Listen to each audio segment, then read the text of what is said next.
It is, what is it? It's Tuesday, April 19, year of our Lord, 2022.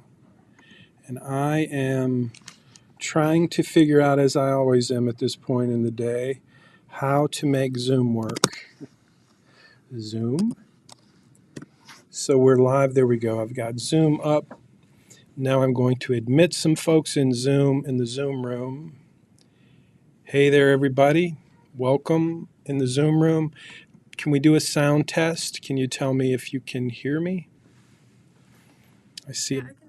Okay, cool. Thanks. Okay, let's see.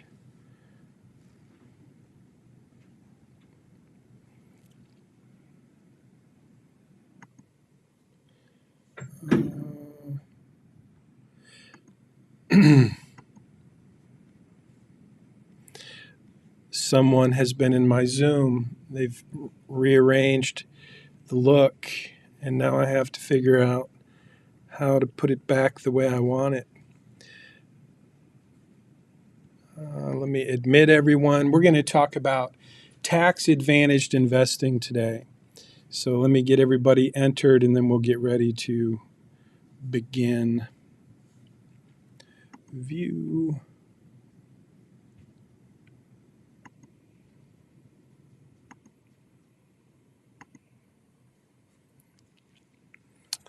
Okay. If you have any questions on Zoom, if you want to chat those in, that'll be helpful. We're going to give it a few minutes. It's 10:01 a.m., so we have plenty of time here. Let's see.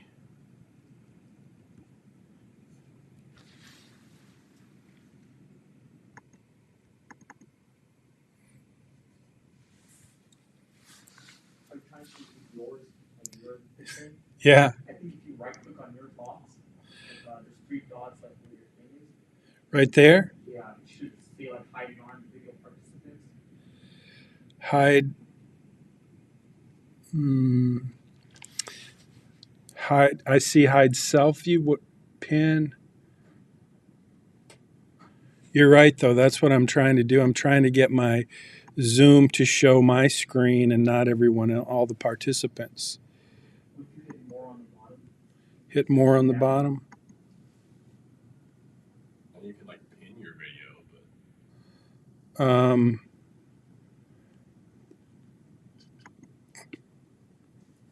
so that's weird. So hopefully I can get this fixed. I'm going to try pinning that. Did that work? No. It didn't really. I think it's actually that view button, the view in the top right. Your like the box, like where all the names are to the right. Oh, where all the names are? Back on Zoom, but if you go up a little bit, and then take up go to the left, yeah, like go up right there where your mouse is. Right. Right there, it says view. View speaker? I thought it would change it to. Yeah, me too. Let's do full screen. There, that's good. Is that good? Are you still seeing? Yeah. I think that's better. Is that better for you? Yeah. So, okay. Hey there. It's Ruth? No, Cindy. Cindy, sorry. Good to see you. Are we ready to begin? It is 10:04, so we have another minute or so. Can you see this on Aiden? No. Yes, you do see that. I think I'm going to close that. See if I can close that. Okay. Fun. Now I'm looking for questions in Zoom. I don't see any, so I'm going to close the chat box. It is April 19th. Yesterday was tax day. Officially, tax day in 2022 was on Monday because April 15th, which is usually tax day, which is always my birthday, tax day, April 15th, was on Good Friday.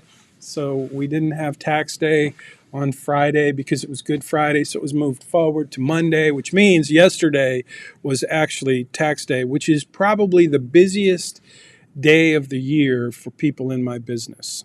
And it was definitely a busy day for me. So I'm prepared because we didn't have class last week, so I had a whole extra week to prepare. Sorry about the disruption last week. We had some issue. Well, we didn't have some issues. We had one issue.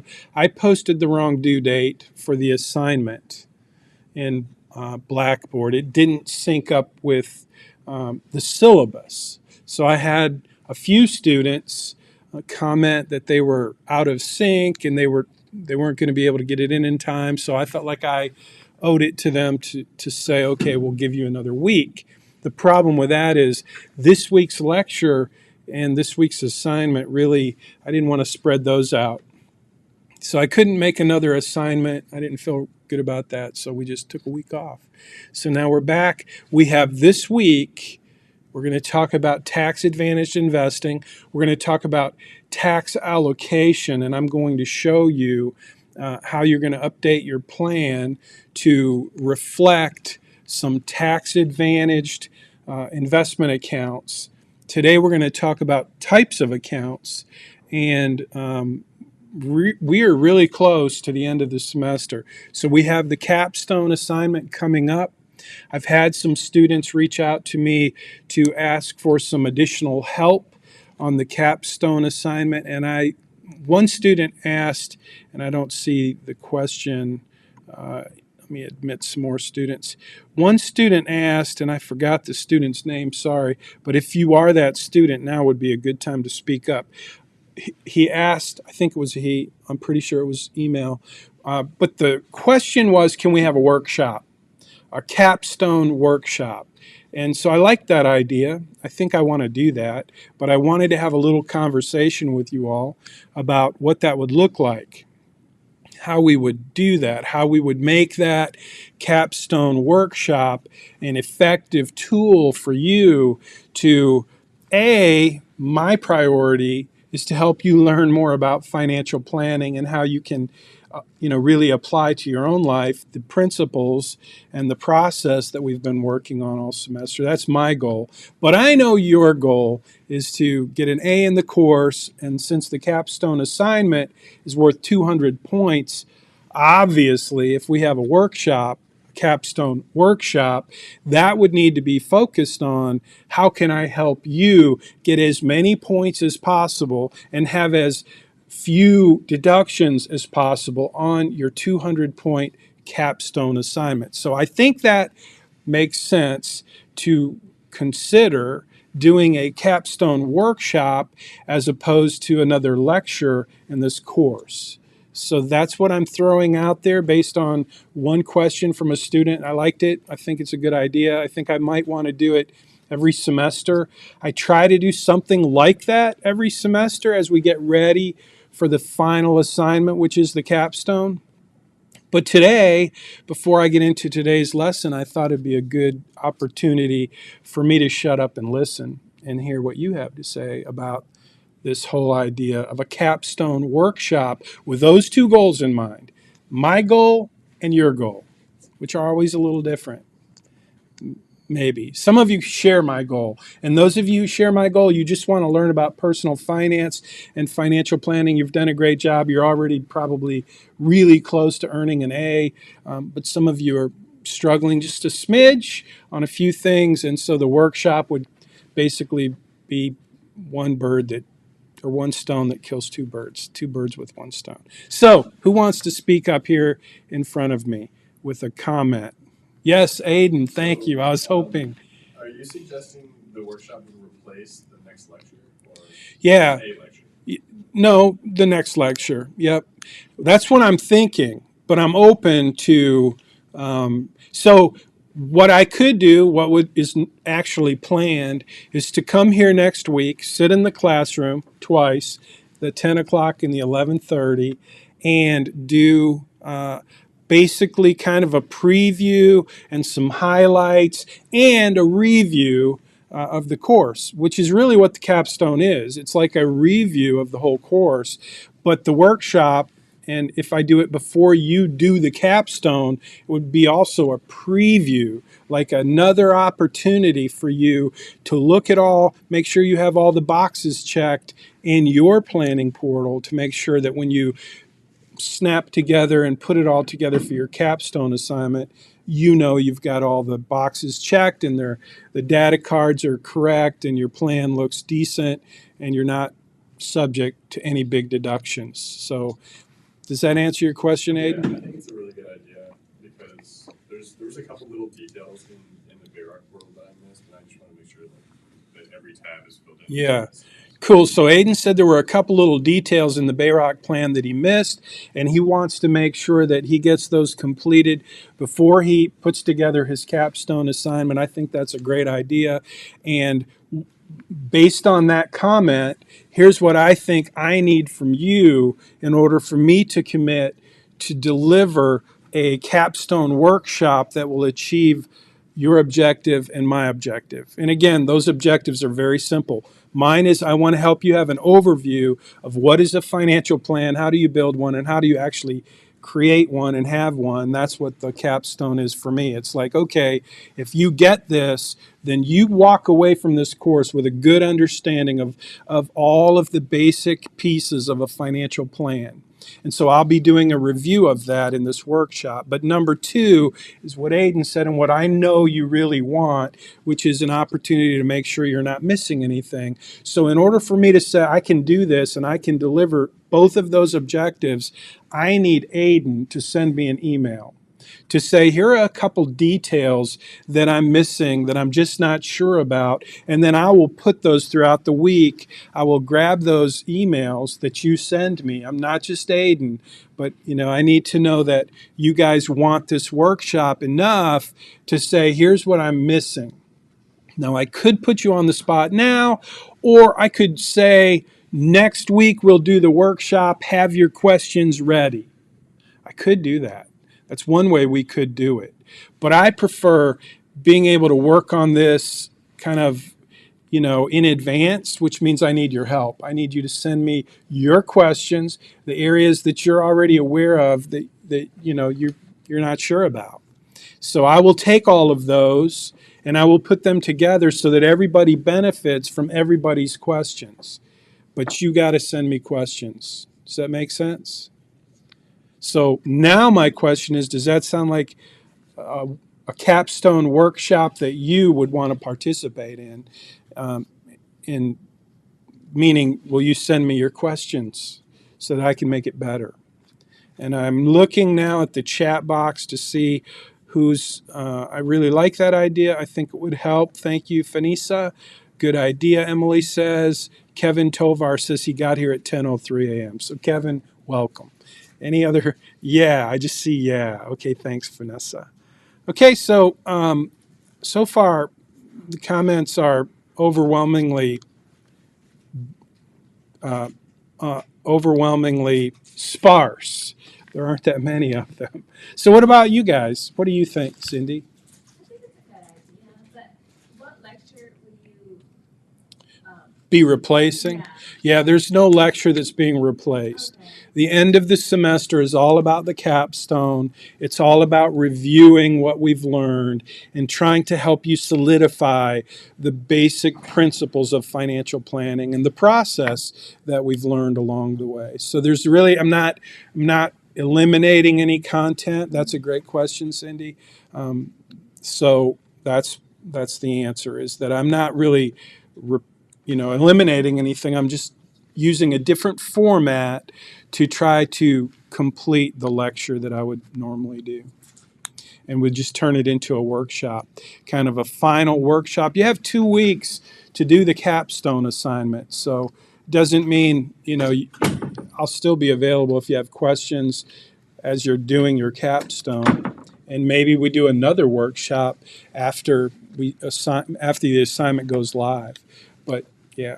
So hey there, nice to see you. I'm sorry you couldn't make it on time, but I'm really glad you made it. So we're talking about a capstone workshop. I'm actually considering doing next week kind of a review, preview, we're calling it a Capstone Workshop, to make sure that you have all the boxes checked for your capstone assignment, and I want to make sure that I do a good job reviewing what we learned, what we taught this semester in terms of personal finance and financial planning.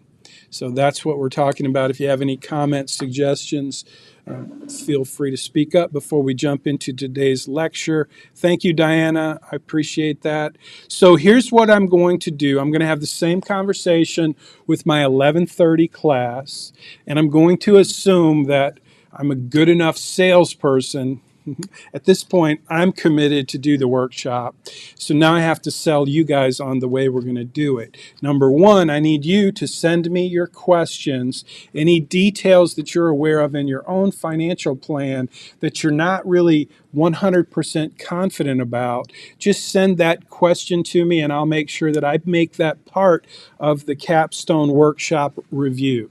So if you have any questions or you're struggling with any piece of your financial plan, this is the week that your class collaboration points will be to send me your question. So I'm going to now put some incentive behind, and this is how I sell stuff, the carrot and the stick. So this week's assignment, which is not yet posted in Blackboard, will include your class collaboration, which is you posting your question. What area of your financial plan do you need a little help on? And that will be this week's class collaboration. So in my next class at 11:30, I'm going to have the same conversation in half the time. And I'm going to make this final suggestion, and that is that we meet remotely next week, because I'm only going to do this workshop summary once. I'm going to post it. I will be happy to be live on the Zoom meeting at 10 a.m. next week in case anyone wants to ask questions. I'll be available and I'll be there answering questions, but it will basically be a video that I hit the play button on. It'll be pre-produced so that I have time to create really good, helpful content. I think I can have it pre-produced, but if not, I'll be ready to go over everything and I'll be creating the video at the same time. But what I don't want to do, what I'm not planning on doing, is trying to do that workshop twice. Is that fair? So here's my reason for that, or it's not my reason, it's my justification. This semester has been very difficult for me because at the beginning, remember, we did the soft launch, and that means they gave instructors the opportunity to either meet in class or do it online, and so then I took a vote. Remember the vote? How'd the vote come out? Both. Yeah, and I'm like, that wasn't really an option, but then I thought, okay, I'll give you that option. I will do both. So all this semester, I've been here pretty much twice on Tuesday for the 10 o'clock and 11:30, and we've had a pretty overwhelming attendance, right? It's not really been overwhelming, but it's been fun. It's been good, but it's been a lot of work for me. So I'm asking for your permission and your blessing next week for me to invest the time to prepare the workshop and not have to come to class, because it's a lot of extra work for me to try to do two classes. So I'm going to try to combine it and make it better. Is that cool with everybody that's in front of me? And hopefully if you will chime in about that on Zoom, that would be great, because what that means is I will do the workshop at 10 a.m. next week. That should work for you guys just fine. My 11:30 class, that's where I'm going to have to sell it to them, and I will do my best, and I think they'll be cool with it. But that's the deal. Okay, cool. No more conversation about what's coming next week. Now let's jump into today's lesson. And today's lesson is really about, I call it tax allocation, a bucket strategy, and I want to show you why I call it the bucket strategy. And this is I've been teaching this from the very beginning because I think in terms of buckets. So I'm going to teach you about some buckets. When I talk about tax advantaged investing, it's all about types of accounts. And that's what today's lesson, and that's what you're going to learn this week in the homework that you do. you're going to learn about these different types of accounts. And I'm going to use buckets to illustrate it. So this picture is a picture I took with my iPhone 7 Plus, the first iPhone that had a dual camera thingy, and I thought that was pretty cool. I should have taken it with my iPhone 13 Pro Max. It would have been even better. But anyway, this picture is just a picture of the buckets that I'm going to talk about. And this is the big blue bucket, and we'll get to the little shovel shortly. But for now, I just want you to know we're going to talk about buckets. I'm going to teach you about types of accounts that relate to tax-advantaged investing. You need to understand that the type of account you're investing in makes a big difference in terms of building wealth. So, over the last couple of weeks, we've talked about investment strategies, and I taught you about 4 investment strategies that were designed to help you maximize returns and minimize risk. And those 4 investment strategies were, number 1, diversification. I told you a story about Enron investors and how they put too much of their account, their 401k and their investment into one company stock, Enron. And that stock, that company went foof Barbados. And when that happened, they lost a lot. Not only did they lose their income, they lost their life savings. I told you the story about Bill, who worked there, who was a mid-level exec, lost everything, had stress, anxiety, heart attack, died, left his widow with nothing. That's Enron. I told you this story about Andrea. I may have changed the name. She was smarter. She said, I'm not putting all my money in one company. She came out smelling like a rose. So that was diversification, the number 1 investment strategy designed to help you minimize risk and maximize return. Number 2 was asset allocation. The single most important determinant of your portfolio's returns is asset allocation. And to understand asset allocation, you have to understand asset classes. So there was a quiz on that. Large cap, small cap, mid cap, bonds, different asset classes move around differently. That's the second investment strategy designed to help you maximize returns and minimize risk. Number 3, remember what number 3 was? Dollar cost averaging. And what was the story? One of my favorite stories about a farmer named Joe.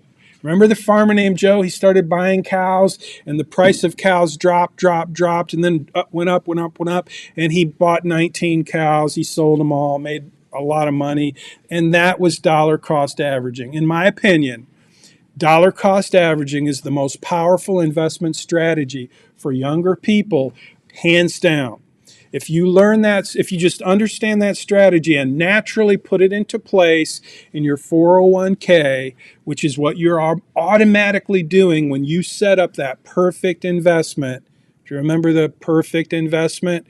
That's your 401k. That's a type of account. And the reason it's the perfect investment is because your company is matching your contribution. If it's an 8% match, which would be really, really good, and you make $100,000 a year, you put $8,000 a year into your 401k because you're smart enough to know that that's the perfect investment, that you're automatically going to get 100% on that 8%. In other words, you make $100,000, you put $8,000 into your 401k, you automatically make $8,000. Which means you doubled your investment. That's 100% return. That's why it's the perfect investment. And oh, by the way, when you do that, you're automatically doing dollar cost averaging because your money's going into the stocks that you're buying, whether they're ETFs, exchange traded funds, mutual funds, index funds, or regular stock like company stock. Either way, you're buying them a little bit at a time every week when your check gets deducted for your 401k. So dollar cost averaging is the most powerful investment strategy for young people over your lifetime. If the market tanks, which it will, it doesn't matter. You keep doing it. I promise you it's going to work out really well. The fourth investment strategy designed to help you maximize returns and minimize risk is portfolio rebalancing. And just think of a pie with 4 quarters, and each of those quarters is a different asset class, like large cap, small cap, international, bonds.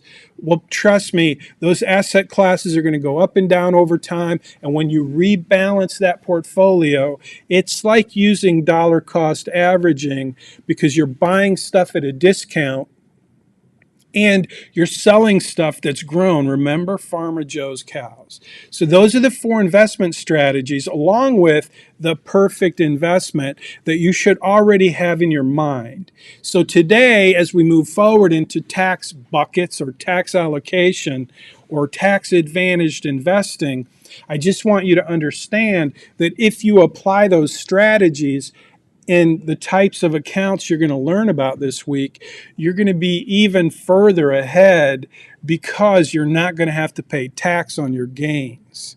And that turns out to be a seriously important piece of building wealth. So tax advantaged investing is all about types of accounts. Now, I want to tell you a story. It's a story about a guy named JD. I may have told you this story already, but I want to tell you this story one more time.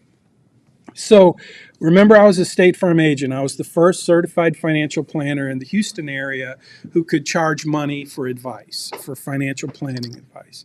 And so remember what I learned? I worked in Clear Lake, and my office was positioned really close to a really nice couple of neighborhoods. And what was my assumption about all the people that lived around my office? Because they lived in super nice houses. They drove new cars, really nice cars. What was my assumption about everyone? That they were rich. They were richer than me. I lived in a small neighborhood. I drove an old minivan because I had 3 kids, and I just figured that they were rich and I was not. But I was working on it. And then one day, this dude comes into my office. His name's JD. JD and I had coached Little League together for years. He drove the old minivan. He lived in the same neighborhood I did. And I was assuming that he had to be like me. Not really, I had just started becoming a State Farm agent, so I hadn't made piles and piles of money just yet. And so when I met with JD, I was like, he's got to be just like me. Oh, okay, I'll help you. I'll do my best because he's a great guy and I wanted to help him. He lays down his stuff being his account information. And I'm like, dude, you've got over $1 million saved. He's like, yeah, you think, am I doing okay? I just want a second opinion because I've been doing this on my own all this time. And he said, this is what he said. This is what created the second law of personal finance in this course. This is the conversation where the light went off for me, and I recognized that what JD did, his whole approach to investing and building wealth and saving, his whole approach is summarized in tax-advantaged investing. And here's what he said. He said, Jim, I didn't really know what I was doing, but when I started working, when I got a job out of college, I decided that, the IRS makes the rules. Like, they tell you how much money you can invest in an IRA. Do you know what an IRA is yet? You're going to learn that this week. Most people say it's an individual retirement account. That's not actually what it is. It's actually an individual retirement arrangement. Doesn't matter though. IRA, individual retirement account. The IRS makes the rules about how much you can contribute. And so JD said, because they said I could only invest this much, he said, I figured that'd be a good idea, so I did that. And then when they changed the rules and make it more, I would do that. He said, and they did this 401k at work and they matched it. So I definitely started out putting in as much as I could match. And then I actually put in as much as I was allowed to because the IRS made the rule. And I figured, they're only going to let you do so much because they don't want to give away tax deductions. So they're only going to let you put so much in your 401k. So I did as much as I could in my 401k.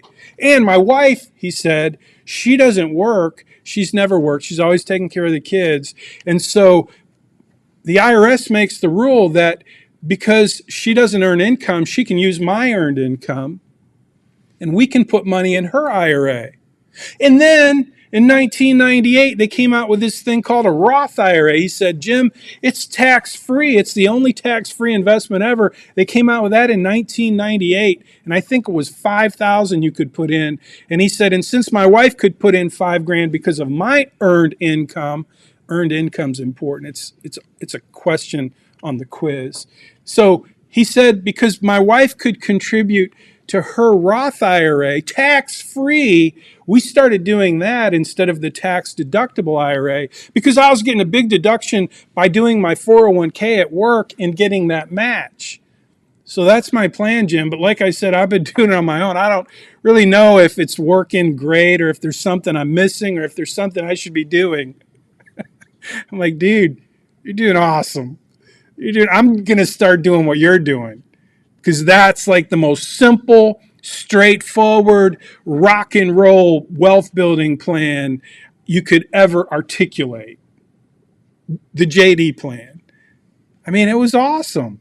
It was so simple, it's scary. And I started that day trying to simplify everything and just be like, okay, let's do this. Let's make sure you got the right types of accounts set up so that as you're building wealth, as you're saving over time, as you're using these investment strategies that you just learned, you're basically doing that inside of tax-advantaged accounts. So that's where these buckets come from. So you look at this picture right here and you see a shovel. Let me tell you what the shovel means, by the way.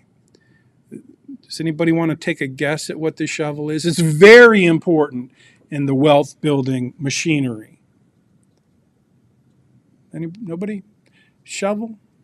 So I guess I didn't tell this story, but when I was like 10, I lived with my mom and dad, which was nice having a mom and dad, except they made a lot of rules, boundaries, and limitations. And one of them was we got our tennis shoes at Kmart.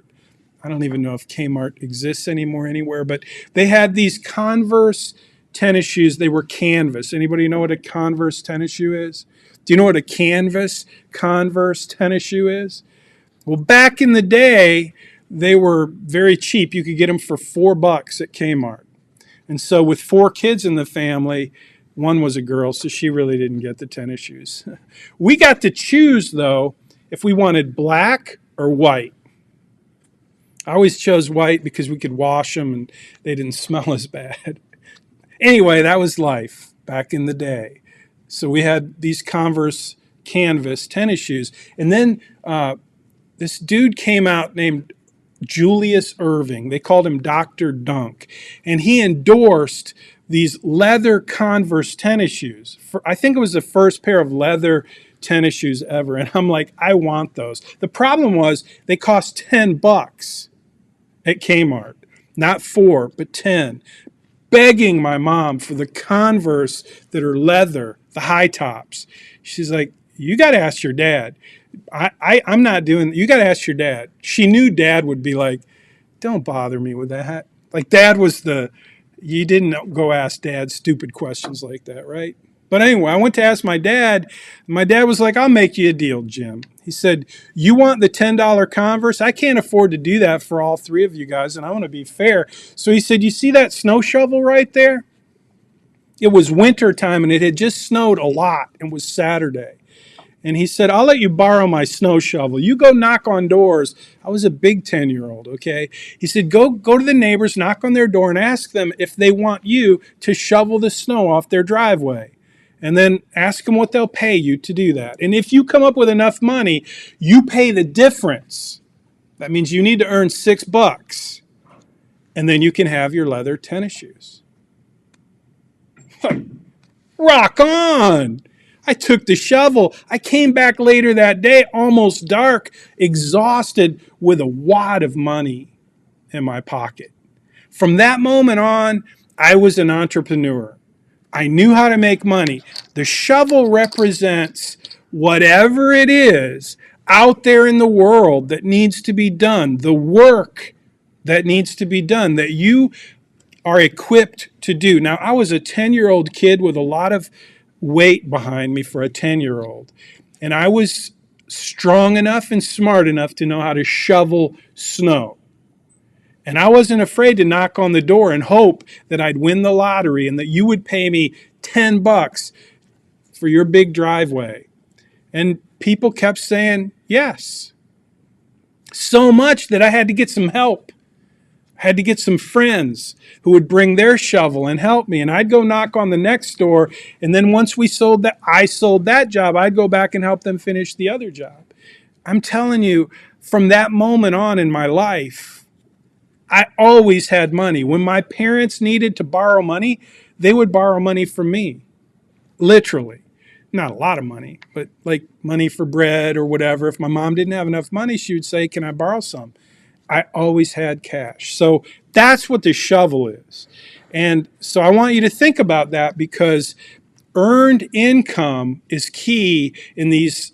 In a Roth IRA and an IRA, you have to have earned income. And so I want you guys just to think about earned income as something you earn by doing something where you add value out there in the market. That's what this shovel's about. Now, this is a big plastic bucket. And you know what? I put these buckets in my car, and I actually have these buckets, and I bring them to class every time I teach this, but today I forgot, because I have pictures of them instead. But that big blue bucket, it's plastic. What I want you to know about that is there's nothing special about this bucket except that it's unlimited. So there's no tax benefits in this bucket. That's why it's big and blue and plastic. So there's no way to protect the assets that are in this bucket for things like lawsuits, bankruptcy. These assets are not protected. They're in a non-tax qualified bucket. It's an important bucket. You can do some things in this bucket you can't do in other buckets. For example, has anybody ever heard of selling a stock short? Well, to sell a stock short, you have to be in an account that has margin, because there's no bigger risk in investing than selling something short. Do you know why? Actually, the most risky investment strategy there is selling a naked call. It's like selling a stock short, but it's like, here's the reason there's so much risk if you sell a stock short. And this is why you have to have margin in your account, because you could quickly lose a ton of money, because what's the limitation on how high a stock can go? There is absolutely no limit on how high a stock can go. So let's say that today you decide, oh, Twitter is having a really bad situation going on. The poison pill, yada, yada, yada. I want to short Twitter. And you could. And I'm thinking it's probably not a bad stock to short. But have you ever heard of GameStop? Or AMC? These are companies that had absolutely no reason whatsoever for going up, because the business model was outdated, the fundamentals weren't great at all, but they went shooting up. Why? It's a long story. I could explain it to you, but I'd need more water. My point is that you just never know what's going to happen. In this plastic bucket, you can make a lot of money, but you're going to pay tax on everything you make, and you can lose a lot of money. So this bucket is important to understand. It's called the non-taxable bucket. Okay? That's the biggest bucket. If I had all these buckets, I would show you.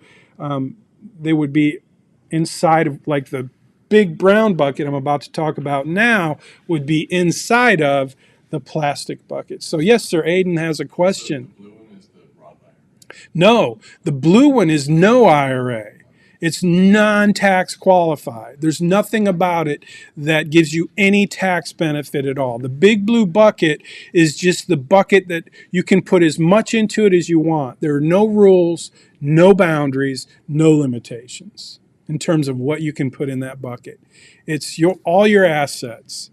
It could be a bank account. It could be, it could be a brokerage account where you're buying stock, but it's not tax qualified. That's the type of account that it is.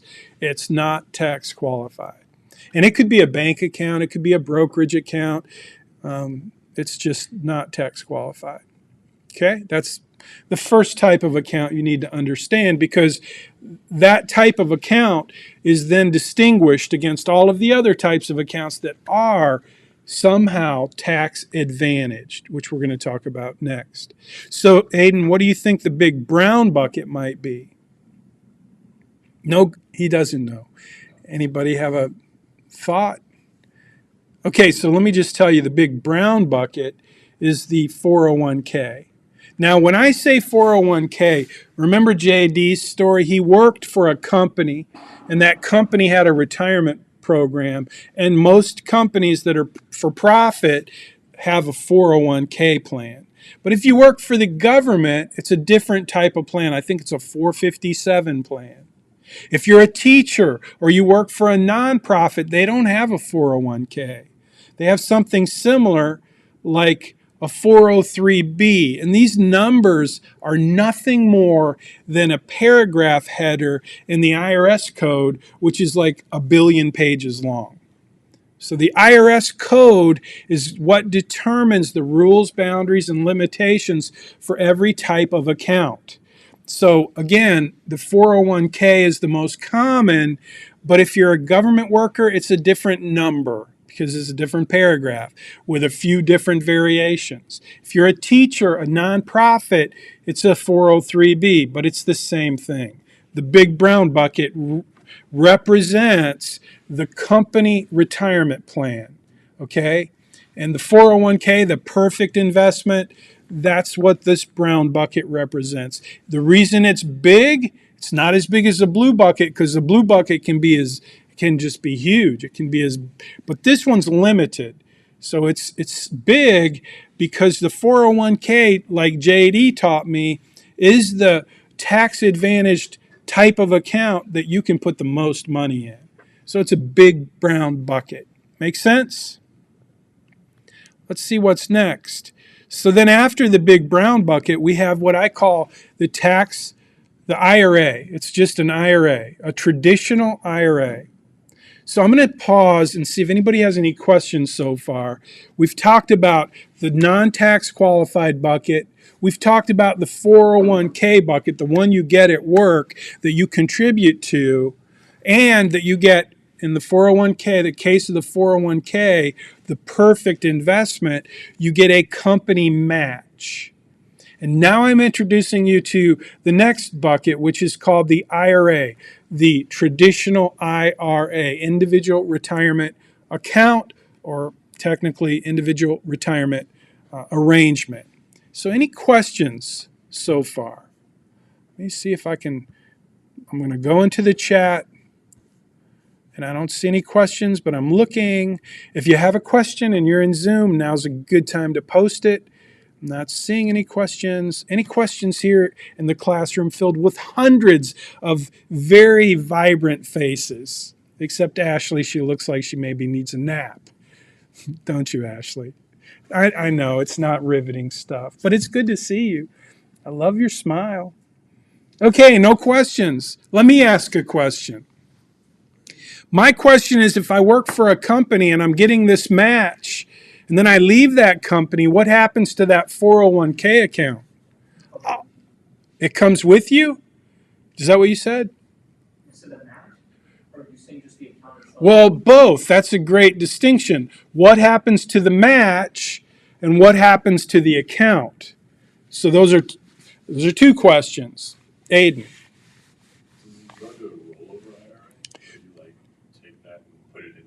Yeah, that's where you talk about a rollover IRA.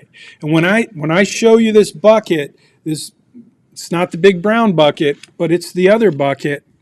That bucket, the IRA, it's a big metal bucket. It's a tax-advantaged account, and it is the receptacle. It is the type of account that you would roll over your old 401k into, and then you would have an IRA account, a traditional or rollover IRA, because you rolled over the money from your 401k from your old employer into this new account, which is very similar, but it's not an employer account now. It's your individual retirement arrangement, and it's an IRA. So the next question was, what about the match that you got from your employer while you were contributing to your 401k? And what do you think happens to those funds? You get to keep them, but you don't get to match anymore. In fact, you don't even get to contribute anymore to that 401k because you've terminated. You can't roll over those funds until and unless you terminate from that company. Does that make sense? That's when you roll over the funds into your IRA account. Aiden. So you can't put any more money into that account at all? So Aiden's question was, so you can't put any more money into that account at all. And I'm going to have to ask for clarification. When you say that account, what account are you talking about?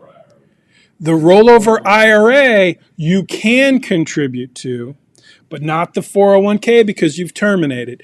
Now, how much can you contribute to the rollover IRA?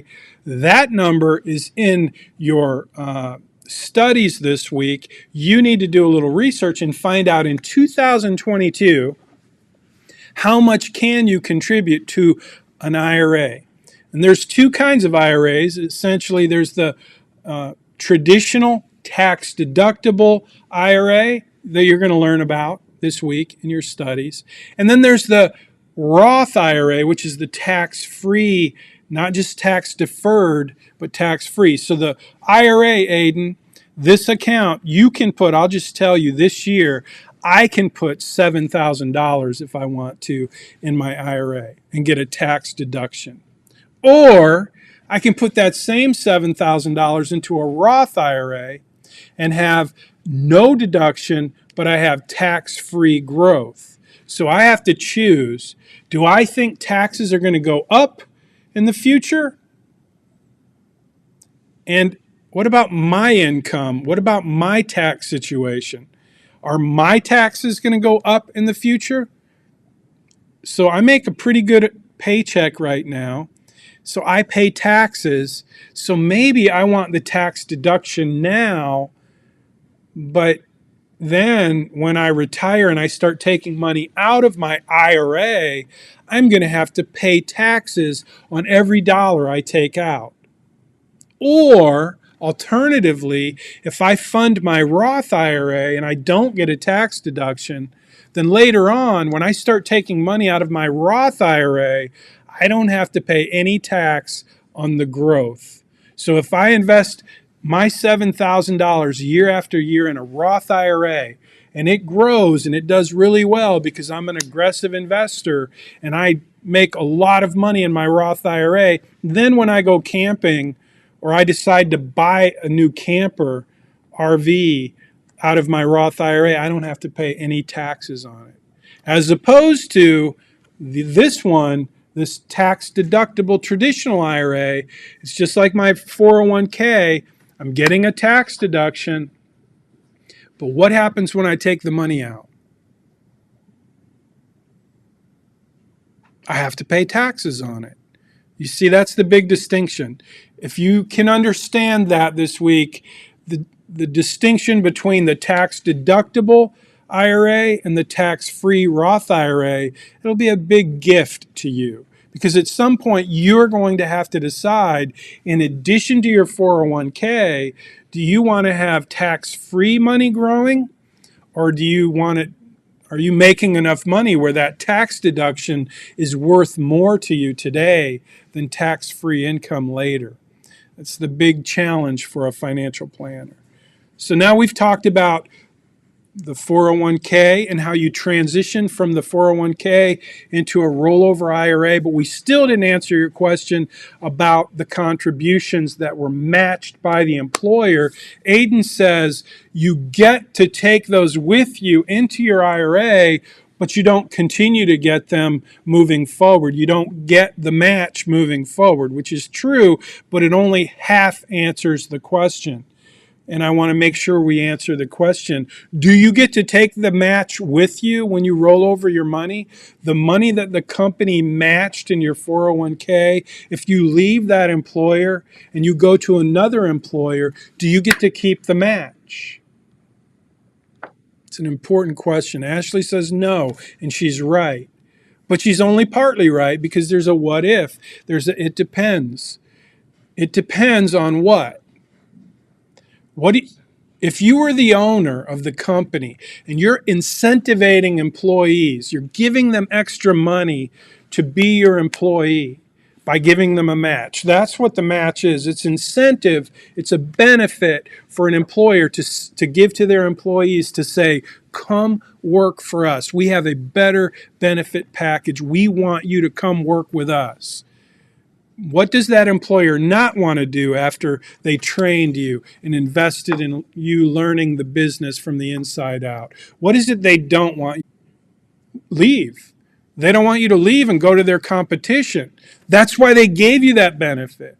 And that's why they have something called vesting, which usually is 3 years for your match. So in other words, if you go to work at Shell and you get that 8% match, and that's not really what Shell pays, I just make that up to make it look really good. But whatever the match is, if you work for that company and after 2.5 years, let's say Marathon offers you $10,000 more a year, if you come to work for them right now, now you're going to be making $110,000 a year and you leave and you roll over your old 401k into your IRA. Guess what happens to the match?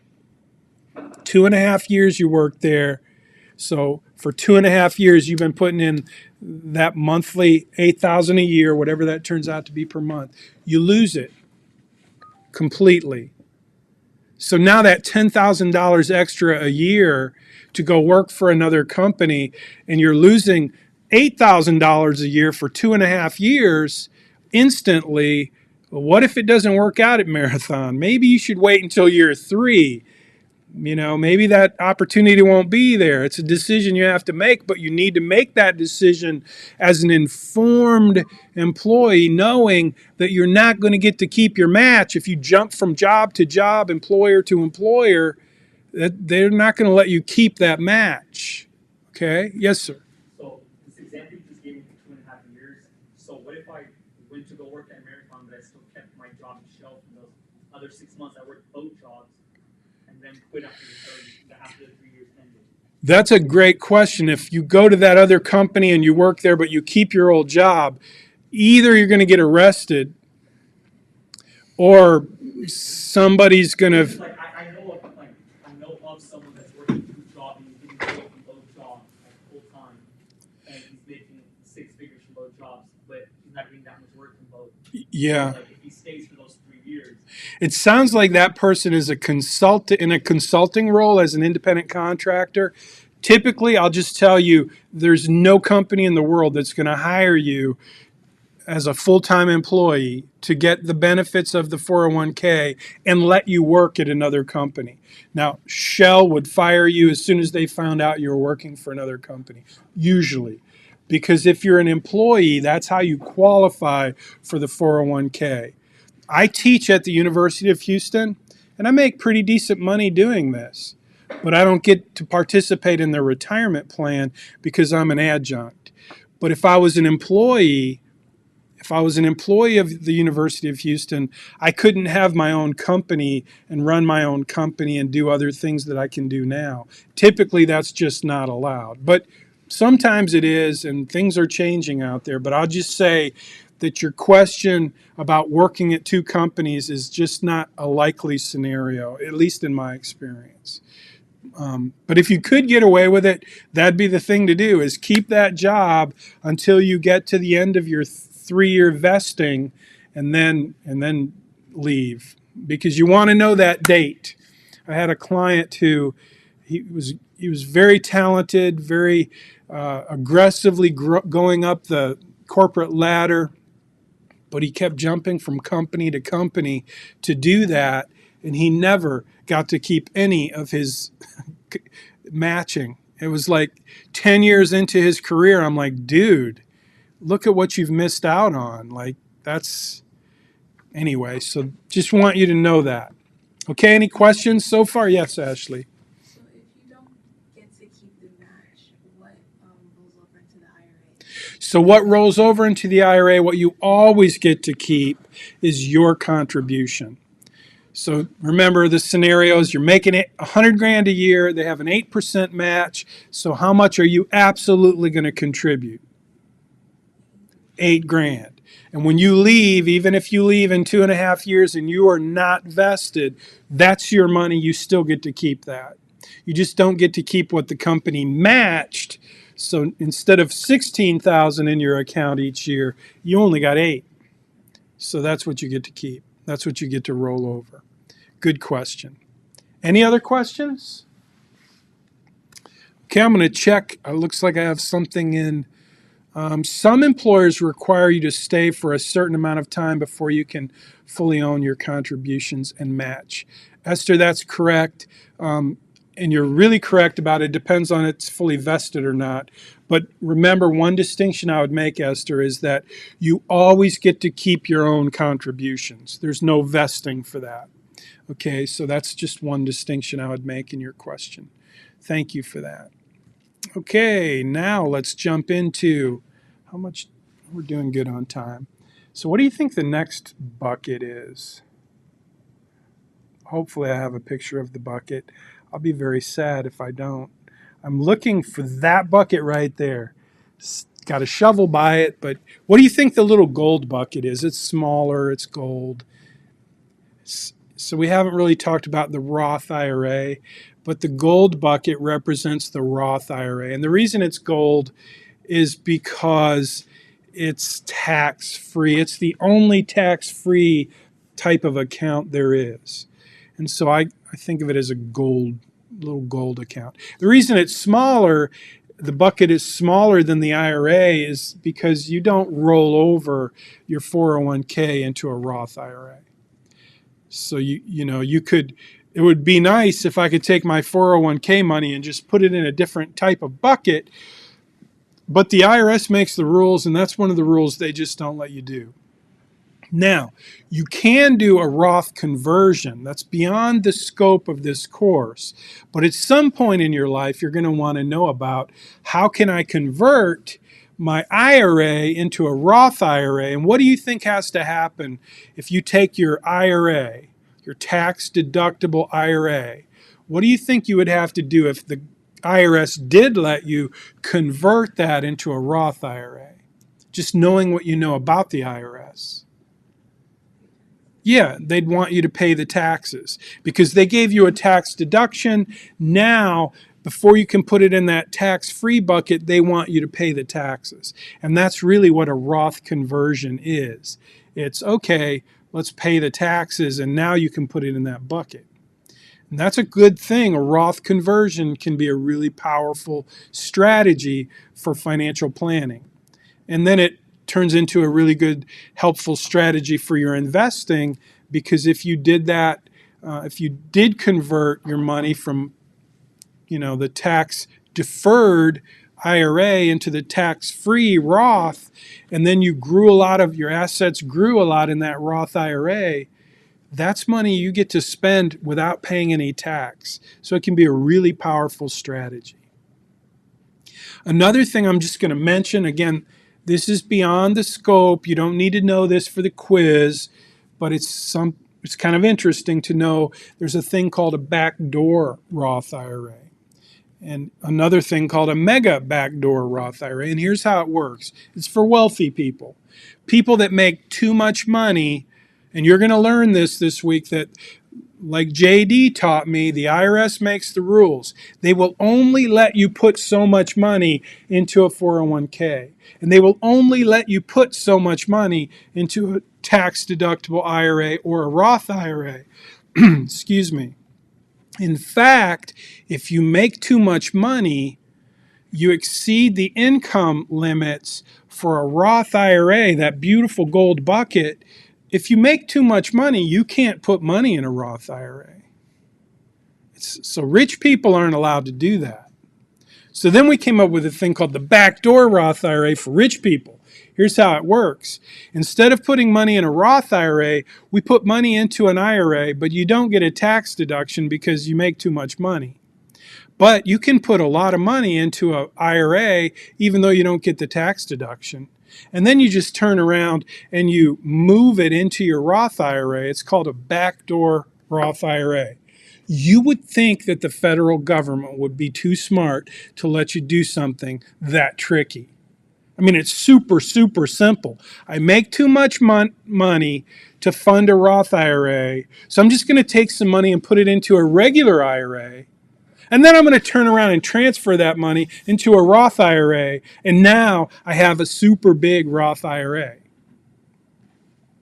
It's called a backdoor Roth IRA. And there's another one called a mega backdoor Roth IRA. It's a wealthy person's trick. It's the reason why we get paid money to do what we do. It's not so much the investment returns. It's the way we can help you.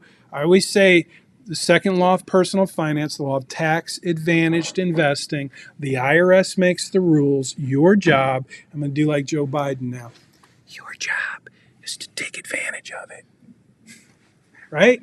It's your job to take advantage of those rules. And the backdoor Roth IRA and the mega backdoor Roth IRA, those are two strategies that wealthy people use to take advantage of the IRS code. So again, that's beyond the scope. You don't need to know that for your capstone or for your quiz, but it's kind of interesting. The point is, this little gold bucket is a little treasure because it's tax-free, okay? So again, the contribution limit, how much you can put into this year in 2022, I could put $7,000, which I did, into my Roth IRA. And I can put $7,000 into my wife's Roth IRA, which I did, even though she has no what? She doesn't work, so she has no what kind of income? Earned income. That's on the quiz, earned income. And so it's a cool thing. That's what JD taught me is his wife didn't have earned income, but he was able to contribute to her Roth IRA. Now I said I could put $7,000, which I did, into my Roth IRA and my wife's Roth IRA. How much do you think you could put into your Roth IRA if you had earned income? 6. Why 6? Cindy says 7. She's wrong, unfortunately. Aiden said 6. Why did you say 6? Just made it up. I don't believe him. I think he Googled it. His laptop's open. So here's the deal. If you're over 50, which I happen to be, I turned 60 on my birthday, Friday. I feel so old. It's painful. But if you're over 50, there's a thing called a catch-up provision, which allows you to put a little extra in, an extra 1,000. So that's why I can do 7, you can do 6. And I could either do it in a tax-deductible traditional IRA, or I could do it in the Roth IRA, or I could split the difference. Does that make sense? Sounds a little wacky, but it is what it is. You can do a total of that amount per year. In my case, $7,000. In your case, $6,000. And you get to choose either or both. I don't know why you do both. I think you want to pick one and go with it. And usually, almost always, I recommend the Roth IRA because the tax deduction you're going to get for $6,000 a year isn't significant to move the needle, but over time, the accumulation of a tax-free account, if you invest well, can really make a difference later. There's some other rules that will be on the test, the quiz. One of them is the Rmd rule. I want to tell you about Rmd. Not that you care. You won't care until you're 70, because when you're 70, this rule, it's called Rmd, required minimum distribution. It means you have to take money out of your IRA. Not your Roth IRA, though. So let's say that I've done really well and I've saved a lot of money and I have a pile of money in my Roth IRA and I have a pile of money in my IRA because of all those rollovers I did and I invested well. Let's say I've got $1 million in my IRA and $500,000 in my Roth IRA. My IRA, when I turn 70, I have to start taking out like $7,000 a year, whatever that formula is for the RMD, required minimum distribution. That is on the quiz. And I give you all kinds of words for it to try to trick you. But it's required minimum distributions. You need to know what a distribution is. It's something that goes out of your account. A minimum required distribution, they're required in an IRA, but not in a Roth IRA. And that can be a pretty significant thing, because what does that mean? It means this income that you have to take, now you have to pay taxes on it. You don't get a choice. But if it comes out of your Roth IRA, there's no RMD, there's no required minimum distribution. It can just sit there and grow and grow and grow, which is what most people that are wealthy do with their Roth IRA. It's like the last bucket they want to touch. And that's allowed because the IRS doesn't have the RMD rule on the Roth like they do on the IRA. So that's one reason why wealthy people like to do the conversion and the backdoor Roth, because they want to have an account where they don't have to do any RMDs, required minimum distribution. My voice is about done, and I'm about done. We have come to very close to the end of the discussion. I want to jump in real quick and just give you a little bit of a highlight of your assignment this week. And we're really pretty much out of time. But I've got some videos in here that I thought you might enjoy. They're not very long. They're very informative. So watch those videos. I want you to understand who's eligible, some of the benefits. I want you to write a 300 to 500 word article this week. And I want you to do a little research and find a couple of resources that are helpful for you. Just do a Google search, find an article or two and a video or two, and just make that part of your report. So like, you're going to have some questions as you go through this, and hopefully those questions will prompt you to do a little research. Part of this assignment is show me your research in this assignment. So that's that. And then finally, this week we do have some updates you're going to want to do in your financial planning portal.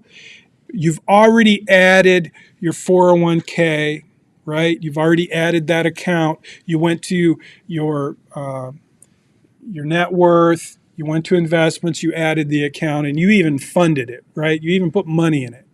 Pretend money, but money. Well, this week, you're going to do the same thing for an IRA and for a Roth IRA. So that's part of the assignment, is for you to go into your plan and create an account for a Roth IRA and create an account for an IRA. And that way, when you do, and you'll see it in the assignment, when you set up your plan, one of the things you're going to see is your tax allocation. Very important part of a financial plan is how much money do you have that is tax-free, how much do you have that's tax-deferred, and how much do you have that's actually taxable. So you're going to have those three types of accounts in your plan. So it's really super simple to do, but it's part of this week's assignment. And then finally, this is probably the most challenging part, is to do and these are all the screenshots you're going to have. That's in your assignment. The last thing is, I want you to do an outline of today's lesson. I'm not sure I'm going to keep this in the assignment, but basically what it is, trust me, you guys are here, and I would not have you do this assignment. So if you're in class, you're exempt. Okay, you don't have to do this part. This is just an outline. I want you to outline what I said in this lecture. I give you a little how to do it. I want it to be timed. So if you're in class, you don't have to do that. If you're in Zoom, I want to make sure you are paying attention. So I want you to just kind of outline it. You can go back and watch it, just take some notes and give me an outline. If you're not in the Zoom, you definitely need to do this. So that's the whole purpose here is we've got a lot of students who don't show up for Zoom. They don't show up for class. They ask questions. They're behind. This is for you. Okay. This lesson I want you to outline. If you're in class, you're exempt. Just tell me that. And I know who's in class today. So we have a whopping 78 people in class right now. Right now. So don't try to trick me or you will get a big 0. And I will take you to the dean. Don't try to trick me. Seriously. I don't. Anyway, so that's it. Any questions? The assignment really isn't that difficult. The most difficult part is the part you just got exempted from, which is the outline, which is important for the students who aren't on the Zoom call and aren't in the classroom. So those students really need to do this, and I'll be looking at that outline. So everything else is pretty cut and dried, pretty simple. Next week, we will not be in class. I'm assuming that I'm going to be able to sell this to my 11:30 class. I'm pretty confident that I will be able to. So I'm going to spend time between now and next week creating a good workshop video. I will be in the Zoom meeting. We will have a Zoom meeting, and that I'll be there to answer questions. So you're all welcome to join me on the Zoom call, even though it will be a video, and I'll be checking my chat. And then after the video, if I have time to prepare the video, I'll play the video, and then I'll come on and I'll answer questions. I'll probably do both. I'll come on and talk to you, and then I'll play a video, and then I'll answer questions. But the whole time I'll be available by chat. Does that make sense? So next week we will be in a Zoom meeting at 10 a.m. There will not be an 11:30 session, assuming I can sell this to my 11:30 class. Okay, if you don't have any questions, you're dismissed. If you do have questions on Zoom, please post them now and I will look and answer them. If you guys have any questions, I'm happy to answer too. Okay, I'm going to shut down the broadcast. I'll keep the Zoom meeting open, but I am going to finish the broadcast. Thank you for watching on YouTube.